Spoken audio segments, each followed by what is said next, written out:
Hi everyone, welcome to my channel. ఈరోజు మన హెయిర్ని న్యాచురల్గా ఎలా స్మూత్ చేసుకోవాలో చూద్దాం. వితౌట్ కండిషనర్, ఎలాంటి ఖర్చు లేకుండా మన ఇంట్లో దొరికే వాటితోనే మన హెయిర్ని న్యాచురల్గా స్మూత్ చేసుకోవచ్చు. వాటికి కావాల్సిన ఇంగ్రీడియంట్స్ ఏంటంటే హైబిస్కస్ ఫ్లవర్స్ లీవ్స్ తీసుకోవాలి. ఫ్రెష్గా తీసుకుంటే చాలా మంచిది. ఒకవేళ మీకు అందుబాటులో లేకపోతే మీరు ఎండబెట్టిన వాటినైనా కూడా తీసుకోవచ్చు, నో ప్రాబ్లం. అలాగే కరివేపాకు కూడా తీసుకోవాలి. కరివేపాకు అందరి దగ్గర ఉంటుంది కాబట్టి అదేం ఈజీగా దొరుకుతుంది. వీటిని తీసుకున్న తర్వాత మేము ఇక్కడ భృంగరాజ్ తీసుకున్నాం. భృంగరాజ్ కేవలం మా దగ్గర ఉంది కాబట్టి మేము తీసుకున్నాం. ఒకవేళ మీకు అందుబాటులో లేకపోతే మీరు స్కిప్ చేయొచ్చు, అది మ్యాండేటరీ ఏం కాదు.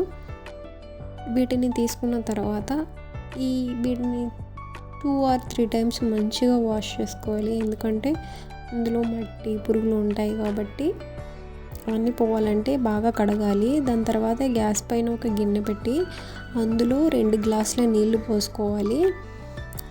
నేను ఒక పర్సన్కి మాత్రమే చేస్తున్నాను కాబట్టి నేను 2 గ్లాసుల నీళ్ళు తీసుకున్నా. మీరైతే ఎక్కువ తీసుకుంటే ఎక్కువ క్వాంటిటీ ఆఫ్ వాటర్ కూడా తీసుకోండి. ఈ కడిగిన వాటిని ఆ నీళ్ళలో వేసి ఒకసారి బాగా కలిపి ఉడకనివ్వాలి. ఉడికిన తర్వాత కాసేపటికి మనకు కలర్ చేంజ్ కావటం స్టార్ట్ అవుతుంది. కలర్ చేంజ్ అయ్యాక అందులో ఉన్న జెల్ మొత్తం వాటర్లోకి కలిసిపోతుంది. చూసారు కదా ఎలా మారిపోయిందో. చాలా మంచి అరోమా కలర్ అనేది వస్తుంది. అది మీకు మనం చల్లారబెట్టేటప్పుడు కనిపిస్తుంది. ఇట్లా మంచిగా ఒక 5 minutesకి బాయిల్ అయిపోతుంది. బాయిల్ అయిన తర్వాత దింపేయాలి. దింపేసిన తర్వాత ఫ్రెష్గా అలోవెరా తీసుకోవాలి.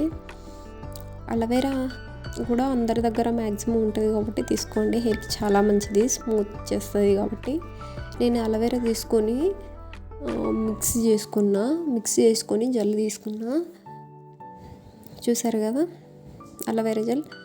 ఆలోపు మనం కాచి చల్లార్చుకున్న ఆకులు పువ్వులు ఉన్నాయి కదా, చూసారు కదా ఎంత మంచి కలర్ వచ్చిందో. అలాగే నేను ఇది ప్రిపేర్ చేసుకునే 1 day ముందే మనము మెంతులు and rice over night soak చేసుకొని పెట్టుకోవాలి. ఇప్పుడు ఆ వాటర్లో నుంచి ఆకులు పువ్వులు అవన్నీ కూడా తీసి పక్కన ఉంచుకోవాలి. ఎందుకంటే మనకు కావాల్సిన ఫ్లేవర్స్ అన్నీ వాటర్లో కూర్చుంటాయి కాబట్టి ఈ ఆకులు పువ్వులు మనకేం అవసరం లేదు. మెంతులు అండ్ రైస్ వాటర్ కూడా వేసి ఒకసారి బాగా కలుపుకోవాలి. ఒకసారి బాగా కలుపుకున్న తర్వాత చూసారు కదా ఎంత మంచి కలర్ వచ్చిందో. వీటిని మనం 1 week వరకు స్టోర్ చేసుకోవచ్చు. అలాగే అలోవెరా జెల్ మిక్స్ చేసి పెట్టుకున్నాం కదా, అది కూడా వేసి బాగా కలుపుకుంటే చూసారు కదా ఎంత మంచిగా ఉందో. మీ దగ్గర స్ప్రే బాటిల్ ఉన్నట్లయితే స్ప్రే బాటిల్ వేసుకొని దానికి స్ప్రే చేసుకోవచ్చు, లేకపోతే చేతులతో అయినా కూడా అప్లై చేసుకోవచ్చు. న్యాచురల్ ఇంగ్రీడియంట్స్ కాబట్టి మనకేం కాదు.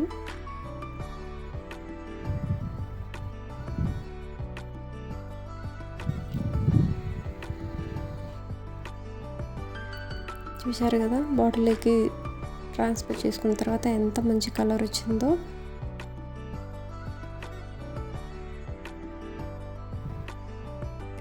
అలాగే మిగిలిపోయిన వాటర్ ఉంటాయి కదా, మీరు ఆ రోజే పెట్టుకునేటట్లయితే స్టోర్ కాకుండా ఆ రోజు మీరు షాంపూ వేసుకొని ఇట్లా కూడా పెట్టుకోవచ్చు.